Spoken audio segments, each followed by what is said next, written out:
ನಮಸ್ಕಾರ, ನಾನು ನಿಮ್ಮ ಪ್ರೀತಿಯ ಜನಸ್ನೇಹಿ ಯೋಗೇಶ್. ಮೊದಲನೇದಾಗಿ ಭರತ್ ಸೌಂದರ್ಯ ಸರ್ ಅವರಿಗೆ ಜನ್ಮದಿನದ ಹಾರ್ದಿಕ ಶುಭಾಶಯಗಳು. ಭಗವಂತ ಅವರಿಗೆ ಆಯುಷ್, ಆರೋಗ್ಯ, ಕೀರ್ತಿ, ಸಂಪತ್ತು ಎಲ್ಲವನ್ನ ಕಳಿಸಲಿ. ಯಾಕೆಂತ ಹೇಳಿದ್ರೆ ಜನಸ್ನೇಹಿ ಆಶ್ರಮದ ನೂತನ ಕಟ್ಟಡ ಕಾಮಗಾರಿಗೆ ಅವರ ಕೈಲಾದಷ್ಟು ಮೆಟೀರಿಯಲ್ ಅನ್ನ ಕಳಿಸ್ಕೊಟ್ಟಿದ್ದಾರೆ. ಸೊ ಅವರಿಗೆ ಭಗವಂತ ಒಳ್ಳೇದು ಮಾಡಲಿ ಅಂತ ಮನಸ್ಫೂರ್ತಿ ಬೇಡ್ಕೊಳ್ತೀವಿ. ಹಾಗೆ ವಿಶೇಷವಾಗಿ ನಾವು ನಂಬಿರ್ತಕ್ಕಂಥ ಶನೇಶ್ವರ ಸ್ವಾಮಿಯ ಆಶೀರ್ವಾದ, ಶಿವಕುಮಾರ ಸ್ವಾಮಿಯ ಆಶೀರ್ವಾದ, ಇರ್ತಕ್ಕಂಥ ಎಲ್ಲ ದೇವರ ಮಕ್ಕಳ ಆಶೀರ್ವಾದ ಸಿಗಲಿ. ಭರತ್ ಅಣ್ಣನವರಿಗೆ ಹುಟ್ಟುಹಬ್ಬದ ಶುಭಾಶಯಗಳನ್ನು ನಾನು ಜನ್ಮದಿನವನ್ನ ಸಂಭ್ರಮವಲ್ಲ, ಸೇವೆಯ ಹಬ್ಬವನ್ನಾಗಿ ಮಾಡಿದ ಯುವ ನಾಯಕ ಭರತ್ ಸೌಂದರ್ಯ ಅವರು ತಮ್ಮ ಜನ್ಮದಿನವನ್ನ ವಿಶಿಷ್ಟ ರೀತಿಯಲ್ಲಿ ಆಚರಿಸಿದ್ದಾರೆ. ಪಾರ್ಟಿಗಳು, ಕೇಕ್ ಕಟಿಂಗ್, ಗದ್ದಲಗಳಿಲ್ಲ. ಬದಲಿಗೆ ಬಡವರಿಗಾಗಿ ಹೃದಯ ತುಂಬಿದ ಕಾರ್ಯ. ಜನಸ್ನೇಹಿ ನಿರಾಶ್ರಿತರ ಆಶ್ರಮದಲ್ಲಿ ನಡೀತಾ ಇರುವ ನೂತನ ಕಟ್ಟಡ ಕಾಮಗಾರಿಗೆ ಅಗತ್ಯವಾದ ಸಾಮಗ್ರಿಗಳನ್ನ ಭರತ್ ಸೌಂದರ್ಯ ಹಾಗೂ ಅವರ ಸ್ನೇಹಿತರು ಒದಗಿಸಿದ್ದಾರೆ. ಹೌದು, ಸಾಮಾಜಿಕ ಜವಾಬ್ದಾರಿಯ ಜೀವನದ ಧ್ಯೇಯವಾಗಿಸಿಕೊಂಡ ಈ ಯುವ ನಾಯಕರು ಮತ್ತೊಮ್ಮೆ ಸಕಾರಾತ್ಮಕ ಮಾದರಿಯನ್ನ ಯುವ ಪೀಳಿಗೆಗೆ ತೋರಿಸಿದ್ದಾರೆ. ಭರತ್ ಸೌಂದರ್ಯ ಅವರ ದಿನನಿತ್ಯದ ಕಾರ್ಯವೇ ಸೇವೆಯೇ ಆಗಿದೆ. ವಿದ್ಯಾರ್ಥಿಗಳಿಗೆ ಸಹಾಯ ಮಾಡೋದು, ಬಡವರಿಗೆ ಆಹಾರ ಒದಗಿಸೋದು, ಅನಾಥರಿಗೆ ಆಶ್ರಯ ನೀಡೋದು ಇವು ಅವರ ದಿನಚರಿಯ ಭಾಗ. ಜನರ ನೋವು ಕಾಣುವ ಅವರ ಹೃದಯ ಅವರ ಕರ್ಮದ ಮಾರ್ಗವಾಗಿದೆ. ಈ ಬಾರಿ ಅವರ ಜನ್ಮದಿನದಂದು ಅವರು ಮನೆಗೆ ಹೂ ತರಿಸಿಕೊಳ್ಳದೆ ಆಶ್ರಮಕ್ಕೆ ಇಟ್ಟಿಗೆಯನ್ನ ತರಿಸಿದ್ರು.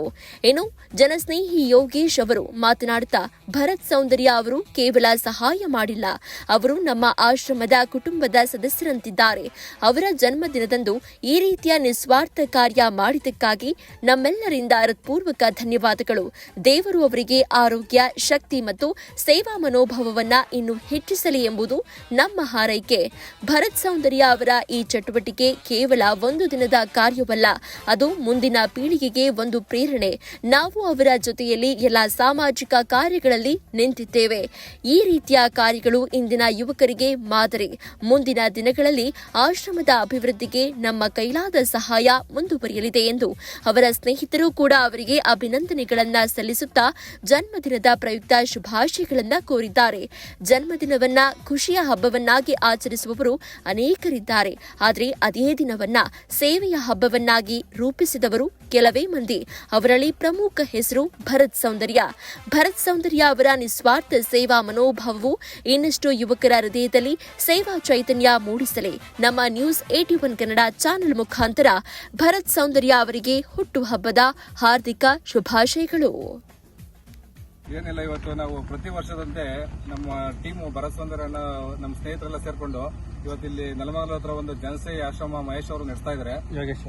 ಯೋಗೇಶ್ ಅವರು ಒಂದು ಆಶ್ರಮ ನಡೆಸ್ತಾ ಇದ್ರು. 106 ಜನಕ್ಕೆ ಅದಕ್ಕೋಸ್ಕರ ಒಂದು ಆಶ್ರಮ ಕಟ್ಟಿಸ್ತಾ ಇದ್ರು. ಆ ಆಶ್ರಮಕ್ಕೆ ನಾವೆಲ್ಲ ಜೊತೆಗೂಡಿ ನಮ್ಮ ಕೈಲಾಗ ಸಹಾಯ ಮಾಡಬೇಕು ಅಂತ ಹೇಳ್ಬಿಟ್ಟು ಬರ್ತಡೇ ಪ್ರಯುಕ್ತ ಇಲ್ಲಿ ಬಂದು ಕಟ್ಟಡ ನಿರ್ಮಾಣಕ್ಕೆ ಕೆಲವೊಂದು ಸಾಮಗ್ರಿಗಳನ್ನ ಇದು ಮಾಡಿದ್ವಿ. ಇವಾಗ ಮುಂದೆ ಇದೇ ತರ ಏನಾದ್ರು ಒಂದು ಹೆಲ್ಪ್ ಮಾಡೋಣ ಅಂತಿದ್ವಿ. ಪ್ರತಿ ವರ್ಷ ಹಾಸ್ಪಿಟ್ಲು, ಆಶ್ರಮಗಳಿಗೆ ಹೋಗಿ ಊಟಗಳು ವಿತರಿಸ್ತಿದ್ವಿ. ಈ ವರ್ಷ ಡಿಫ್ರೆಂಟ್ ಆಗಿರ್ಲಿ ಅಂದ್ಬಿಟ್ಟು ನಾವು ಆಶ್ರಮ ಕಟ್ತಾ ಇರೋರಿಗೆ ಒಂದು ಏನೋ ಕೈಲಾಗಿ ಸಹಾಯ ಮಾಡಿದೀವಿ. ಭರತ್ ಸೌಂದರ್ಯ ಟೀಮಿಂದ ಧನ್ಯವಾದಗಳು ಎಲ್ಲರಿಗೂ. ಹುಟ್ಟುಹಬ್ಬ ಶುಭಾಶಯಗಳು ಬರ್ತಣ. ಇಲ್ಲಿ ಏನಕ್ಕೆ ಕೊಡಬೇಕು ಅಂತ ಅನ್ಸ್ತಾರೆ, 106 ಜನ ಇಲ್ಲಿ ನಿರಾಶ್ರಿತರಿದ್ದಾರೆ. 106 ಜನನ ಕಾಪಾಡ್ತಾ ಇದ್ದಾರೆ.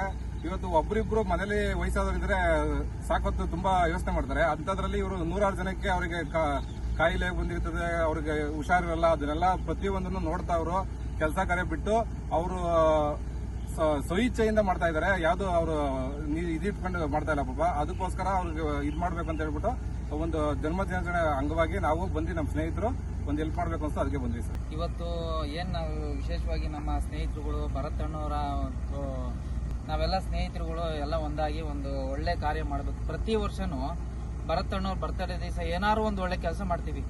ಏನಪ್ಪಾ ಅಂದ್ರೆ ಒಂದು ಸ್ಕೂಲ್, ಬಡ ಮಕ್ಕಳು ಸ್ಕೂಲ್ದು ಇದಾಗಲಿ, ಗಿಡ ನೆಡೋ ಕಾರ್ಯಕ್ರಮ ಏನೋ ಒಂದು ಮಾಡ್ತಾ ಇರ್ತೀವಿ ನಮ್ಮ ಸ್ನೇಹಿತರುಗಳೆಲ್ಲ ಸೇರಿ. ಇವತ್ತು ನಾಳೆ ಬರ್ತಡೇ ಇರೋದ್ರಿಂದ ಇವತ್ತೇನಾದ್ರು ಒಂದು ಒಳ್ಳೆ ಕೆಲಸ ಮಾಡಬೇಕು ಅಂತ ಹೇಳಿ ನಾವೆಲ್ಲ ಒಂದು ಮೀಟಿಂಗ್ ಮಾಡ್ಬಿಟ್ಟು ಒಂದು ಯೋಜನೆ ರೂಪಿಸ್ತು. ಏನಪ್ಪಾ ಅಂದ್ರೆ ನಮ್ಮ ಜನಸ್ನೇಹಿ ಆಶ್ರಮ ಅಂತ ಹೇಳಿ ನಮ್ಮ ಸಾರು ಯೋಗೇಶ್ ಅವರು ಒಳ್ಳೆ ಉತ್ತಮವಾದಂತ ಕೆಲಸ ಮಾಡ್ತಾ ಇದ್ದಾರೆ. ನಾವು ಸುಮಾರು ವರ್ಷಗಳಿಂದ ಅವ್ರನ್ನ ಫಾಲೋ ಮಾಡ್ತಾ ಇದೀವಿ. ಫೇಸ್ಬುಕ್ ಅಲ್ಲಿ ಆಗಿರ್ಬೋದು, ಇನ್ಸ್ಟಾಗ್ರಾಮ್ ಅಲ್ಲಿ ಆಗಿರ್ಬೋದು, ಒಳ್ಳೆ ಕೆಲಸ ಮಾಡ್ತಾ ಇದ್ದಾರೆ.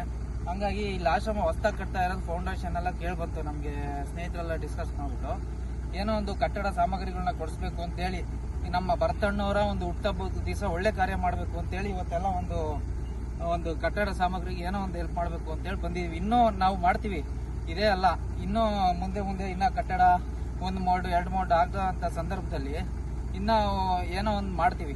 ನಮ್ಮ ಭರತಣ್ಣವ್ರ ವತಿಯಿಂದ ಮಾಡಬೇಕು ಅಂತ ನಮಗೆ ಖುಷಿ ಇದೆ.